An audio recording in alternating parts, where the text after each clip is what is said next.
Setelah viral di media sosial dengan tudingan sakit hati melihat pemasangan baliho partai lain di depan rumah keluarga sang mayit, istri seorang calon legislatif yang gagal melenggang ke parlemen diduga menjadi dalang pembongkaran 4 makam milik warga di Kabupaten Takalar.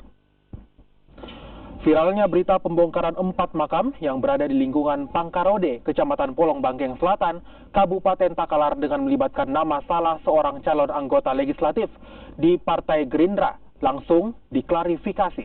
Menurut sang caleg bahwa pembongkaran makam adalah permintaan langsung dari sang istri dan bukan dirinya, di mana sang istri sudah lama memendam rasa sakit hati setelah melihat adanya pemasangan sebuah baliho dari partai lain yang berada di rumah Daeng Ampe. Sang istri caleg lalu membantah. Menurutnya dirinya hanya meminta satu makam yang dibongkar, yakni makam istri dari Daeng Ampe lantaran dianggap bukan bagian keluarga dari pihak sang calon legislatif. Padahal calon legislatif Haji Burhan Tali dengan Daeng Ampe masih memiliki hubungan keluarga yang sangat dekat. Kepolisian masih mendalami kasus ini untuk mencarikan jalan tengah antara kedua belah pihak agar permasalahan ini bisa secepatnya terselesaikan.